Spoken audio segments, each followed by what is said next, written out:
আসসালামু আলাইকুম, স্বাগত জানাচ্ছি পাওয়ার এনার্জির বিজনেস চ্যানেলে। আমি আবু সাইদ রাজা। গত একটি এপিসোডে আমরা আলোচনা করেছিলাম এপ্রিল মাসের এলপিজির বাজার দর নিয়ে। এই বাজার দরের ক্ষেত্রে বর্তমান বাজারে অনেক রকম বৈসাদৃশ্য লক্ষ্য করছি আমরা এই মুহূর্তে। এই কারণে এটা রমজান মাস, মাহে রমজানের মাস, এটি এলপিজি কনজামশনের মাস। লক্ষ লক্ষ গ্রাহক কিন্তু এলপিজি ব্যবহার করে। সেক্ষেত্রে সরকার ঘোষিত যে মূল্য রয়েছে, বিআরসি ঘোষিত যে মূল্য রয়েছে, তার সাথে মার্কেটে যে রেটে প্রোডাক্ট একজন এন্ড ইউজার কিনছে, তার সাথে ব্যাপক একটা বৈসাদৃশ্য লক্ষ্য করছি। শুধু তাই নয়, এই প্রোডাক্টটা গ্রাহকের কাছে পৌঁছে দিতে যারা কাজ করছেন, মূলত ডিস্ট্রিবিউটর এবং রিটেলাররা। একজন ডিস্ট্রিবিউটর মার্কেটে একজন রিটেলারের কাছে প্রোডাক্ট বেচে। একজন ডিস্ট্রিবিউটর যিনি প্রোডাক্ট কোম্পানির কাছ থেকে প্রোডাক্টটা কিনেন, তিনি বিক্রি করেন ৮-১০ জন অথবা তারও অধিক রিটেলারের কাছে। কিন্তু এই রিটেলারের কাছে প্রোডাক্ট বিক্রি করতে যেয়ে সে প্রায়শই সমস্যার সম্মুখীন হন। এই কারণে গত ২রা এপ্রিল বিআরসি যে রেট ঘোষণা করেছে, অর্থাৎ প্রত্যেক ১২ কেজি যে রেট ঘোষণা করেছে ১১৭৮ টাকা ভোক্তা পর্যায়ে, সেক্ষেত্রে ডিস্ট্রিবিউটরকে বিক্রি করতে হচ্ছে ১৩০০ টাকা, ১২৫০ থেকে ১৩০০ টাকায়। সেক্ষেত্রে ভোক্তা অধিদপ্তর এবং বাংলাদেশের যে ল এনফোর্সিং এজেন্সি আছে, যাদের দায়িত্বের মধ্যে পড়ে বিআরসির এই রেটটাকে এক্স্যাক্টলি একইভাবে এক্সিকিউশন করার এবং গ্রাহকরা যাতে এই মূল্যে প্রোডাক্টটা পায় সেটা নিশ্চিত করার, সেই ক্ষেত্রে ব্যত্যয় তৈরি হচ্ছে। আর এই কারণে আমাদের যারা ডিস্ট্রিবিউটর ভাই আছেন মার্কেটে, আমাদের যারা রিটেলার ভাই আছেন, তারা প্রায়শই জরিমানার সম্মুখীন হচ্ছেন। আমার কাছে এই মুহূর্তে কমপক্ষে 10টা জরিমানার স্লিপ আছে, যেখানে ১০,০০০ টাকা থেকে ৫০,০০০ টাকা জরিমানা গুনতে হচ্ছে প্রত্যেক ডিস্ট্রিবিউটর রিটেলারকে। আমার ধারণা মতে আর অসংখ্য ডিস্ট্রিবিউটর রিটেলাররা এরই মধ্যে প্রাইসের এই ব্যতিক্রমের জন্য ঝামেলার সম্মুখীন হচ্ছেন। তাদেরকে জরিমানা করা হচ্ছে, কারো কারো ক্ষেত্রে দোকান বন্ধ করে দেওয়া হচ্ছে। এই হয়রানি যদি আমরা রোধ না করতে পারি, তাহলে মূলত আমাদের যে গ্রাহক পর্যায়ে এলপিজি পৌঁছানোর যে সক্ষমতা, এলপিজি পৌঁছানোর যে সুবিধাটা, এটি ব্যাহত হবে। এবং আমাদের যে ডিস্ট্রিবিউটর গ্রাহকরা আছে, তারা ক্রমাগতভাবেই আমাদেরকে বলে যাচ্ছে যাতে আমরা বিআরসির সাথে বসে এটার সমস্যার সমাধান করি। কিন্তু যেখানে বিআরসির প্রাইসিং স্ট্রাকচার আছে, যেখানে বৈসাদৃশ্য রয়েছে, সেখানে এই মুহূর্তে বিআরসির দ্বারা হঠাৎ করে এই প্রাইস সংশোধন করা সম্ভব না। কেন বিআরসির এখতিয়ারের মধ্যেই নাই যে কয়েকটা প্রাইস ফর্মুলেশন আছে, যেখানে বিআরসি যদি প্রাইস সংশোধন করতে যায়, সেক্ষেত্রে গণশুনানির আয়োজন করতে হয়। আর এই গণশুনানি আয়োজন করতে হলে বিআরসির একটি সময় প্রয়োজন। আপনারা জানেন, সম্প্রতি বিআরসির পরিচালনা বোর্ডে, অর্থাৎ বিআরসির যে পরিষদ আছে, সেখানে একটা পরিবর্তন হয়েছে। নতুন পরিষদকে আমরা স্বাগত জানাই। একই সাথে আমাদের এই এলপিজি সংক্রান্ত যে সমস্যাগুলি আছে, অর্থাৎ এলপিজি সংক্রান্ত প্রাইসিংয়ের যে ফর্মুলেশনে যে প্রবলেমগুলি আছে, এগুলি খুব সহসাই একটি সঠিক, সুন্দর এবং যুক্তিযুক্ত গণশুনানির মাধ্যমে এটি সুরাহা হবে বলে আমরা আশা করি। কিন্তু তার আগে আমি আমাদের ডিস্ট্রিবিউটর, ডিলার এবং যারা এলপিজি সংক্রান্ত বিষয়ে খোঁজখবর রাখেন, তাদের জন্য বর্তমানে যে বৈসাদৃশ্য রয়েছে এলপিজির ক্ষেত্রে, বিআরসি এবং বাজারে দরের মধ্যে যে বৈসাদৃশ্য, এই বৈসাদৃশ্যের কারণগুলি একটু ব্যাখ্যা করতে চাই। তাহলে প্রত্যেকে অবগত হবেন এবং নিশ্চিত হবেন যে বাজারে একটি আলটিমেট ইমেন্স কম্পিটিশন রয়েছে।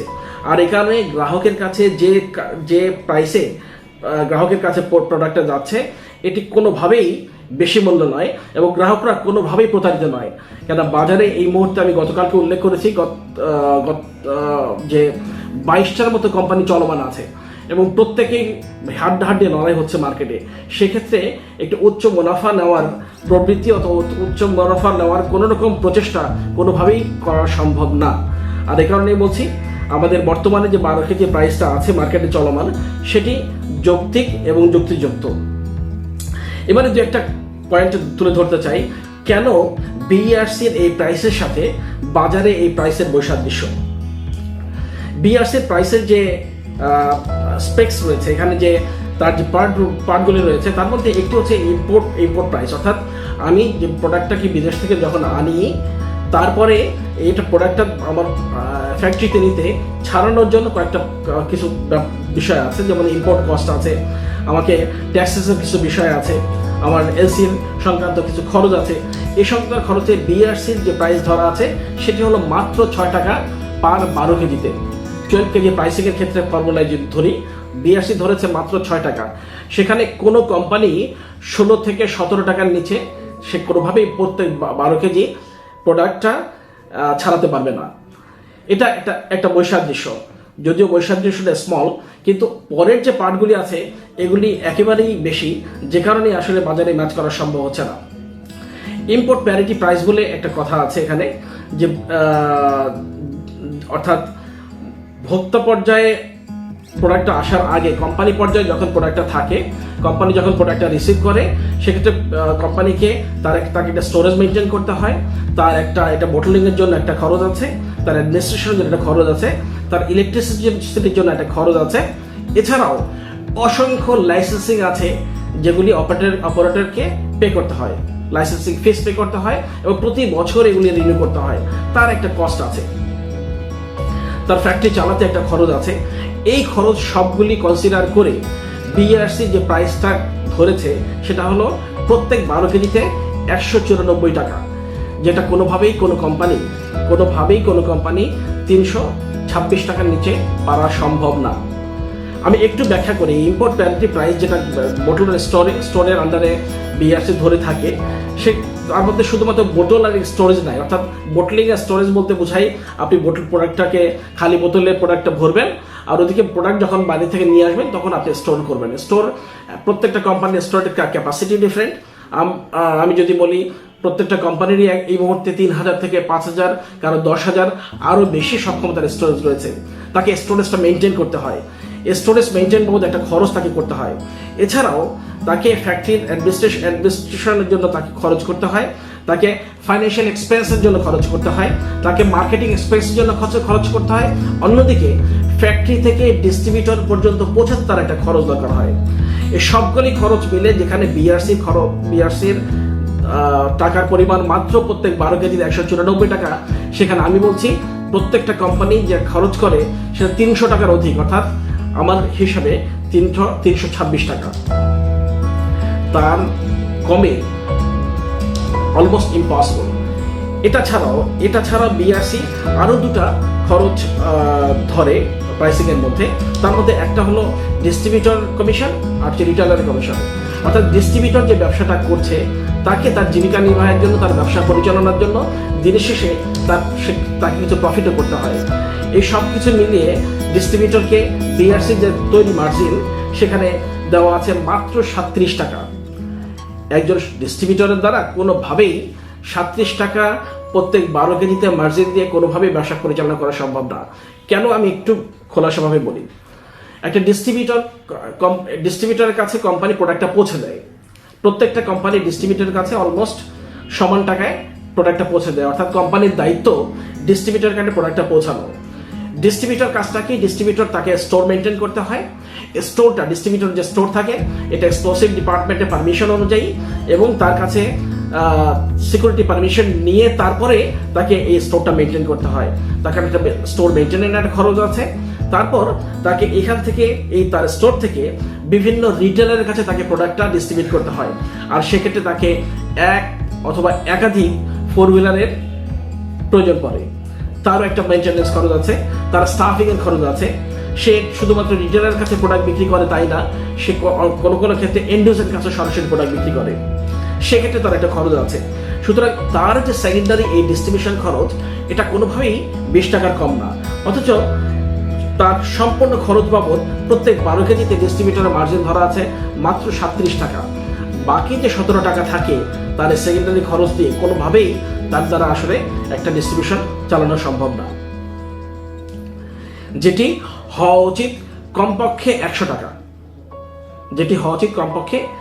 টাকা, তা না হলে একজন ডিস্ট্রিবিউটর কোনোভাবেই এটা সাস্টেন করতে পারবে না। একজন রিটেলারের ক্ষেত্রে বিআরসির নির্ধারণ করা কমিশন মার্জিন হচ্ছে মাত্র 38 টাকা। আমি যদি একটু ছোট্ট করে বলি, একজন রিটেলারকে তাকে এটার জন্য একটা স্টোরেজ নিতে হয়। স্টোরেজ নিয়ে তাকে একটা ভ্যান অথবা দুজন মানুষ রাখতে হয়, যেটা দিয়ে সে এন্ড ইউজারের কাছে পৌঁছায়। একজন রিটেলার মূলত এন্ড ইউজারের পৌঁছায়। আপনি আপনার বাসা থেকে যে রিটেলারকে ফোন দেন, ভাই একটা গ্যাস শেষ হয়ে গেছে, গ্যাসটা দিয়ে যান, সে সাথে সাথে একটা লোক দিয়ে অথবা তার কোনো হেল্পিং হ্যান্ড দিয়ে প্রোডাক্টটা আপনার কাছে পাঠায়। তার একটা খরচ আছে। সে শুধু পাঠায় না, আপনার যে খালি সিলিন্ডার আছে সে খালি সিলিন্ডারটাও নিয়ে আসে এবং এই সিলিন্ডারটা আপনার স্থাপনায় লাগিয়ে দিয়ে আসে, টেস্ট করে দিয়ে আসে। এখন তাকে যদি 38 টাকা দেওয়া হয়, তার এই যে অপারেশন বাবদ খরচ আছে, কত টাকা খরচ, সে যে একটা পিপলকে দিয়ে আপনার বাসায় যে সার্ভিসটা দিয়ে আসে, এটার জন্য খরচ হয় কিন্তু 50 টাকা। এটার জন্য খরচ হয় 50 টাকা। তাহলে আপনি তাকে দিচ্ছেন মাত্র 38 টাকা। আমি যদি তর্কের খাতে ধরেও নেই যে একজন ডিস্ট্রিবিউটর প্রফিট করবে 50 টাকা, তাহলে কি দাঁড়ায়? একজন রিটেলারের সাইজটা কত? একজন রিটেলার খুব বেশি হলে 300 থেকে 500 প্রোডাক্ট বিক্রি করে। 300 থেকে 500 প্রত্যেক 12 কেজি প্রোডাক্ট বিক্রি করে। আর তাই যদি হয় 500 প্রোডাক্ট যদি বিক্রি করে, তাহলে সে 50 টাকা করে যদি নেট প্রফিট করে, তাহলে তার প্রফিটটা দাঁড়ায় কত? 25,000 টাকা মাত্র। একজন রিটেলার, তাকে এই গ্যাস বিক্রি করে তাকে জীবিকা নির্বাহ করতে হয়। সুতরাং 50 টাকা যদি নেট প্রফিট করে, তাইলে তার দিনের শেষে তার টোটাল প্রফিট দাঁড়ায় হচ্ছে 25,000 টাকা। তাহলে সে কি দিয়ে তার অফিস মেনটেন করবে, কি দিয়ে তার আর দুটো লোক মেনটেন করবে, কিভাবে আপনার দোরগোড়ায় প্রোডাক্টটা পৌঁছাবে? এই সার্ভিসের একটা ভ্যালু তো আছে। সুতরাং একজন ডিস্ট্রিবিউটরকে কমপক্ষে 100 থেকে 125 টাকার মিনিমাম আপনাকে তার মার্জিনটা দিতে হবে। তা না হলে আসলে সুষ্ঠুভাবে তার দ্বারাও ব্যবসা করা সম্ভব না। তা না হলে সে স্পেকুলেট করবে, সে প্রোডাক্টটা বেশি রেটে বিক্রি করবে, হিয়ার এন্ড দেয়ার করবে। আর ডিস্ট্রিবিউটর ক্ষেত্রে বলাই বাহুল্য, একজন ডিস্ট্রিবিউটর সাইজ যদি আমি বলি, তাহলে একজন ডিস্ট্রিবিউটর মূলত 1000 থেকে 5000, কোনো ক্ষেত্রে 10,000 অথবা আরো বেশি প্রোডাক্ট বিক্রি করে, ক্ষেত্র বিশেষ। আবার 1000 প্রোডাক্টের নিচে অনেক ডিস্ট্রিবিউটর আছে যারা 1000-এর নিচে প্রোডাক্টটা করে। তার ক্ষেত্রেও মূলত আমরা বলছি 80 থেকে 100 টাকা মার্জিন থাকতে হবে, ইনস্টেড অফ বিআরসির সেট করে দেওয়া যে প্রোডাক্টটা আছে 37 টাকা।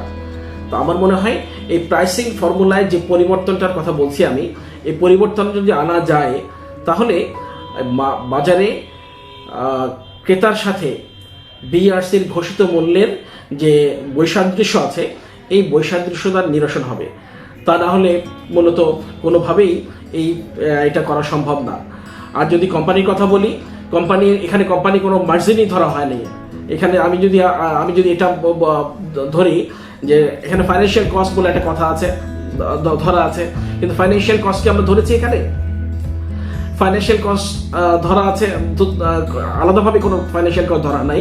আপনার এখানে ফ্যাক্টরিতে প্রোডাক্টটা পাওয়ার থেকে শুরু করে একদম ডিস্ট্রিবিউটরের কাছে পৌঁছানো পর্যন্ত টোটাল খরচ ধরা আছে 194 টাকা।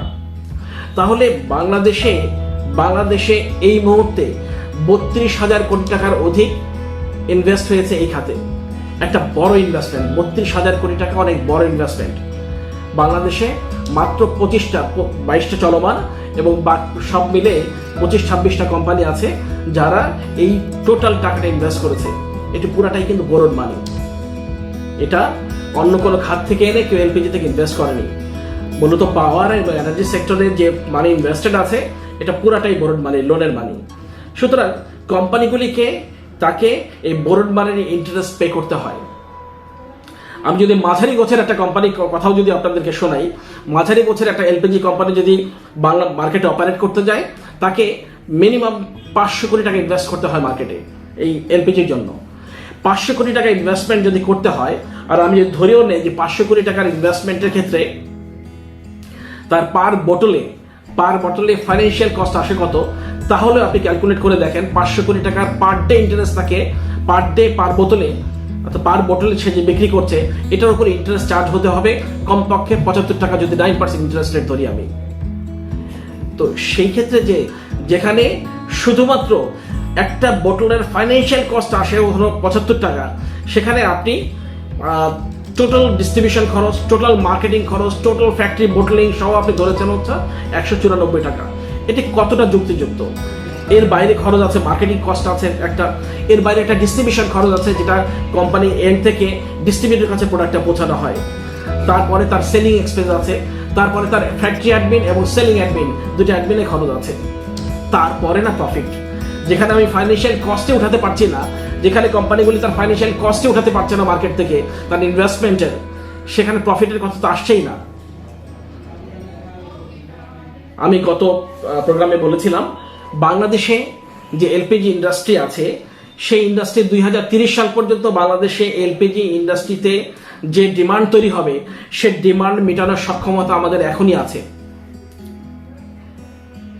সেক্ষেত্রে এই মুহূর্তে মার্কেটে যে রিকোয়ারমেন্ট আছে তার চেয়ে অনেক বেশি ক্যাপাসিটি নিয়ে প্রত্যেকটা কোম্পানি রান করছে। তার মানে প্রত্যেকটা কোম্পানি খুব বেশি যদি হয় 60 থেকে 70% ক্যাপাসিটি অথবা তারও নিচে রান করছে। যখন একটা কোম্পানি তার টোটাল সক্ষমতা 60 থেকে 70% ক্যাপাসিটিতে রান করে তখন তাকে মার্কেটে হাড্ডাহাড্ডি লড়াই করতে হয় তার ক্যাপাসিটি ইউটিলাইজেশনের জন্য। আর এই কারণেই আমি বলি যতগুলি কোম্পানি এখানে আছে প্রত্যেকেই তার প্রফিট দূরে থাক, ন্যূনতম বাজারে তার যে সে যত ঋণ খেলাপি না হয়, এই কারণে তার শুধুমাত্র ফাইন্যান্সিয়াল কস্ট কালেকশনের জন্যই হাড্ডাহাড্ডি লড়াইটা করছে। তো এই কারণেই আমরা যদি সাহসাই এই বিক্রি, প্রসেসিং এবং গ্রাহকের দরবারে পৌঁছানো, এটার মধ্যে যে কস্টগুলি আছে এই কস্টগুলি যদি যৌক্তিকভাবে আমরা মেটাতে না পারি, যৌক্তিকভাবে নির্ধারণ করতে ব্যর্থ হই, তাহলে বাংলাদেশে এই 32,000 কোটি টাকাই হুমকির সম্মুখীন হয়ে পড়বে। এবং যে এন্টারপ্রেনার আছে তারাই শুধু না, অনেকগুলো ব্যাংকও মুখ থুবড়ে পড়বে। আর এই কারণেই আমি বলছি যারা এই কোম্পানিগুলিকে ব্যাংক লোন দিয়েছেন, তারা এই ইন্ডাস্ট্রিকে এত বড় করেছেন, সরকার তার সুনির্দিষ্ট নির্দেশনার মাধ্যমে বাংলাদেশে এলপিজি ইন্ডাস্ট্রিকে একটা জায়গায় দাঁড় করিয়েছেন। আমাদের যারা এন্টারপ্রেনার আছে তারাও সরকারের এই দূরদর্শী পদক্ষেপে এগিয়ে এসেছেন, তারা প্রচুর ইনভেস্টমেন্ট করেছেন। কিন্তু ইনভেস্টমেন্টকে সাস্টেইনেবল করতে হবে। ইনভেস্টমেন্ট সাস্টেইনেবল না করতে পারলে এই ইন্ডাস্ট্রি এবং সামনে এলপিজি বা বাংলাদেশের মানুষের যে সক্ষমতা আসছে, অর্থনীতি যেদিকে চলছে, সেখানে ভবিষ্যতের এলপিজি রিকোয়ারমেন্ট মিট আপ করা একেবারে ইম্পসিবল হয়ে দাঁড়াবে। এই কারণে এলপিজি সুষ্ঠু বাজারজাত করার লক্ষ্যে এবং বাজারে সুষ্ঠু প্রতিযোগিতার কারণে এবং এলপিজি ইন্ডাস্ট্রি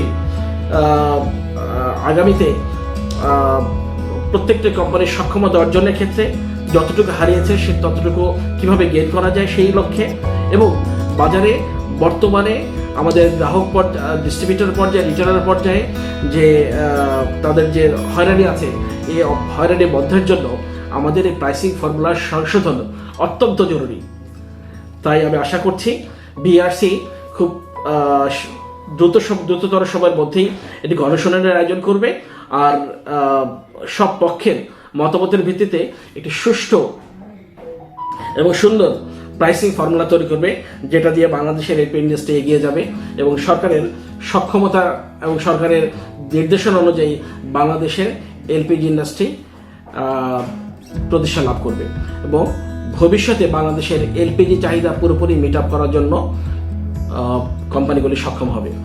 ধন্যবাদ সবাইকে।